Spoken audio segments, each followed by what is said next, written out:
Beach சைடில் மட்டுமே கிடைக்கிற ஸ்பெஷலான ஃபிஷ் ஃப்ரை எப்படி பண்ணலான்னு பார்க்கலாமா?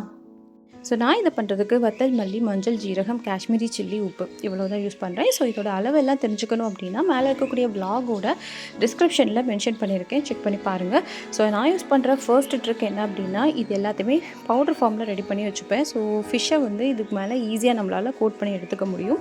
எஸ்பெஷலி ஃபிஷ் தலையெல்லாம் இருக்குது அப்படின்னா அது நீங்கள் ஈஸியாக இதில் கோட் பண்ணி ஃப்ரை பண்ணி எடுத்துக்க முடியும். அண்ட் நான் ஃபாலோ பண்ணுற செகண்ட் ட்ரிக் என்ன அப்படின்னா, நான் ஃபிஷ்ஷை எப்போவுமே டீப் ஃப்ரை பண்ண மாட்டேன், ஷாலோ ஃப்ரை தான் பண்ணுவேன். ஸோ அதனால் உங்களுக்கு ஆயிலோட யூசேஜ் கம்மியாக இருக்கும். ஸோ உங்களுக்கு எக்ஸஸ் ஆயில் இருக்காது. ஸோ அதை எப்படி யூஸ் பண்ணுறது, இல்லாட்டி எக்ஸஸ் ஆயிலை என்ன பண்ணுறது அப்படிங்கிற கவலையே இதில் இருக்காது. அண்ட் கடைசியாக கொஞ்சமாக கருவேப்பிலை ஃப்ரை பண்ணி எடுத்துக்கோங்க. ஸோ நான் சொன்ன இந்த 2 ட்ரிக்கும் நீங்கள் ஃபாலோ பண்ணி பாருங்கள். சூப்பரான ஒரு பீச் சைடு ஃபிஷ் கறியை நீங்களும் ட்ரை பண்ணி சாப்பிட்டு பாருங்கள்.